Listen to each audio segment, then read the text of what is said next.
Good morning. हम लोग अध्याय 13 पढ़ेंगे पृथ्वी कैसे बनी। जहाँ हम लोग रहते हैं, जिस पृथ्वी पर हम लोग रहते हैं, ये संसार बसा हुआ है, वह कैसे बनी उसी के बारे में पढ़ना है।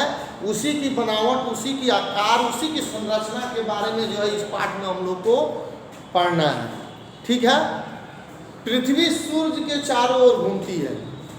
पृथ्वी सूर्य के चारों ओर घूमती है और चंद्रमा पृथ्वी के चारों ओर घूमता है ना।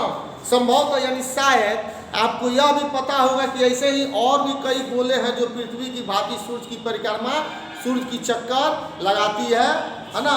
हमारी पृथ्वी को मिलाकर यह सब सूर्य के ग्रह कहलाते हैं। जो चक्कर लगाते हैं वो सब मिला करके सूर्य के ग्रह कहलाते हैं। चंद्रमा पृथ्वी के चारों तरफ घूमता है, इसलिए वह पृथ्वी का उपग्रह कहलाता है। ध्यान दीजिए आप सभी लोग अपने अपने बुक में कि पृथ्वी के चारों ओर चंद्रमा जो है चक्कर लगाता है, घूमता है, इसलिए वह पृथ्वी का उपग्रह कहलाता है और बाकी सब जो है ग्रह कहलाते हैं। ठीक है। इसी प्रकार अन्य ग्रहों के भी अपने अपने उपग्रह हैं। सूर्य उसके ग्रह और इन ग्रहों के उपग्रह, इन सबको मिलाकर एक सुखी परिवार बन जाता है। छोटा परिवार, सुखी परिवार। उसी प्रकार से सबको मिला करके एक सुखी परिवार बन जाता है। सूर्य इन सब ग्रहों में बड़ा है। सूर्य जो है जितना भी ग्रह है उस सब ग्रहों में बड़ा, इसलिए इस परिवार को सौर जगत या सौर मंडल कहते हैं। ठीक है। रात्रि के समय आकाश में असंख्य तारे दिखाई देते हैं। जब रात होती है तो रात में आप लोग देखते हैं ना कि आकाश में बहुत असंख्य तारे दिखाई देते हैं, टिमटिमाते रहते हैं। थोड़े से उसमें से थोड़ा सा ग्रह है और बाकी जो है नक्षत्र है ना। क्या आप जानते हैं कि ग्रह और नक्षत्र में क्या अंतर है? आप लोगों को पता है? तो ग्रह हमारी पृथ्वी की भांति नक्षत्रों से बहुत छोटे हैं, परंतु आकाश में वे बड़े दिखाई देते हैं। ग्रह जो है पृथ्वी के भांति नक्षत्र में से बहुत छोटे हैं और वो आकाश में बहुत बड़ा दिखाई देते हैं। ठीक है। क्योंकि पृथ्वी से उनकी दूरी कम है।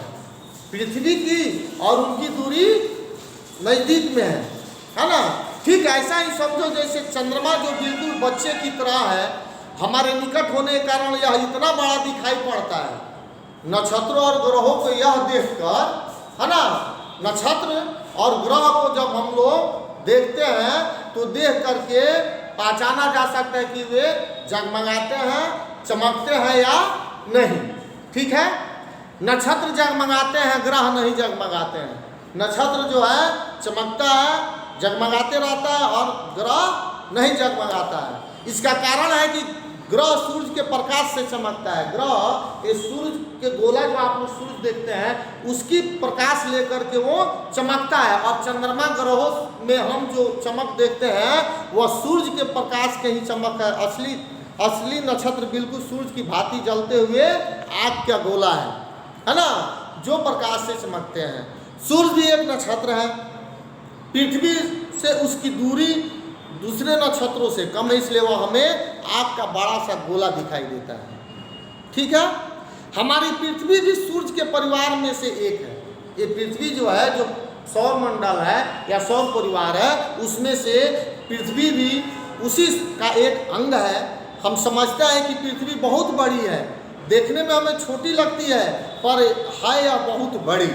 यदि तुम किसी तेज गाड़ी या जहाज में बैठो तो पृथ्वी की एक भाग से दूसरे भाग जाने में कई दिन लग जाते हैं, परंतु वास्तव में यह धूल के एक कण की भांति हवा में, यानी धूरा जो उड़ता है उसकी एक छोटा सा कण होता है, उसी कण की हवा में जो है वो लटकी हुई है।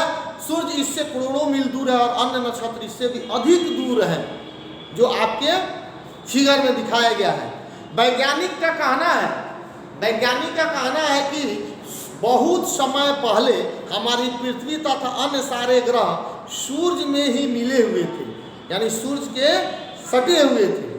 आजकल की भांति उस समय भी सूर्य आग का एक तपता हुआ गोला था। उस समय भी सूर्य जो था एक आग का गोला था। आग देखते हैं ना कि उसमें एक लोहा डाल दीजिए और कितना तपता है तो गुलाल दिखाई देता है। उसी प्रकार से तपता हुआ आग का गोला है सूर्य। किसी प्रकार उसके कुछ छोटे छोटे टुकड़े उससे टूटकर अलग हो गए, माने किसी कारणवश, है ना, उसमें से टूट गए और टूट करके अलग हो गए। परंतु वे अपने पिता सूर्य से बिल्कुल अलग नहीं हुए। सूर्य से वो अलग नहीं हुए, वे सूर्य के चारों ओर इस प्रकार चक्कर लगाने लगे मानो उनको किसी रस्सी से बांध दिया गया, माने एक दूसरे के सम्मुख और लगा कि वो रस्सी से बांधा गया है। अलग टूट के हुए हैं लेकिन फिर भी उसमें दिखाई देता है कि वो रस्सी से बंधे हुए हैं। इस प्रकार चक्कर लगाने मानो उनको किसी रस्सी से, यह विचित्र शक्ति जिसे रस्सी की उपमा दी गई है ना, रस्सी की उसको उपमा दी गई है।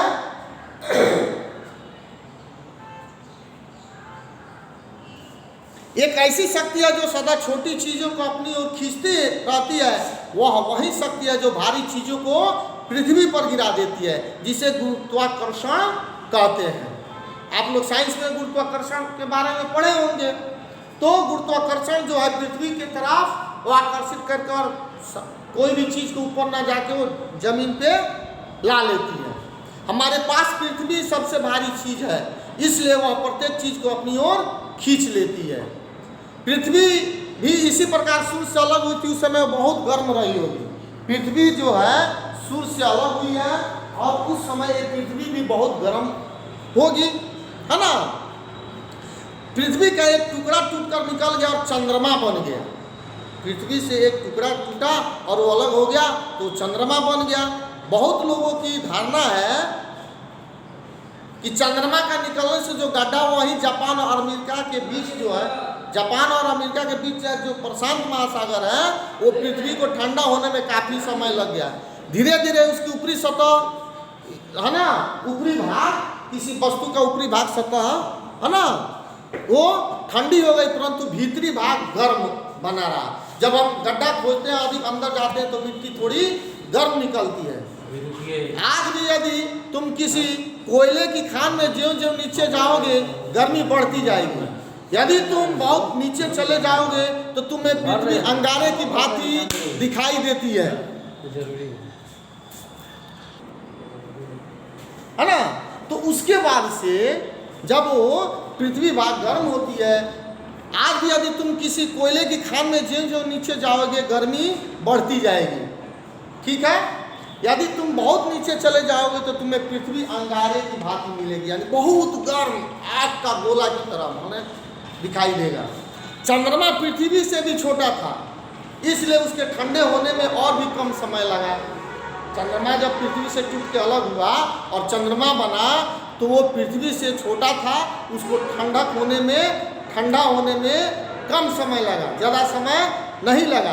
तुम्हें उसकी शीतलता यानी ठंडक कितनी सुहानी लगती है, यह संभवतः बर्फ के पहाड़ों और बर्फीले मैदानों से भरा है। शायद जब पृथ्वी ठंडी हो गई तो हवा में जितनी भाप थी वह जमकर पानी बन गई, और जब वो पानी बन गई तो और में यानी बादल बन करके वो बरस पड़ी। उस समय सचमुच बहुत अधिक पानी वर्षा होगा। यह सारा पानी पृथ्वी के गड्ढों में भर गया और इस प्रकार बड़े बड़े समुद्र बन गए। जो समुद्र बड़े बड़े हैं वो जब पानी पृथ्वी ठंडी हुई और हवा हुआ और हवा के बाद से जितने भी भाप बना तो जम करके पानी बन गया और वो बादल के साथ बरस गया, और बरसने के बाद छोटे छोटे गड्ढों में इकट्ठा हो गया, और इकट्ठा होने के बाद से वह पृथ्वी के जो गड्ढे थे उसको सब बड़े बड़ा समुद्र बन गया। अतः इस प्रकार पृथ्वी और समुद्र ठंडे होकर जीवधारियों के रहने योग्य बन गए। तो यही चीज हम लोग को इसमें पढ़ना था। जो कठिन शब्द है उसको हमने यहाँ लिख दिया, इसको आप लोग अपने नोटबुक में नोट कर लेंगे और याद करेंगे। जो इस पाठ में जो अध्याय अभी हम लोग पढ़े हैं इसमें जो समझ में नहीं आया हो उसको आप लोग पूछ लेंगे, ठीक है। धन्यवाद।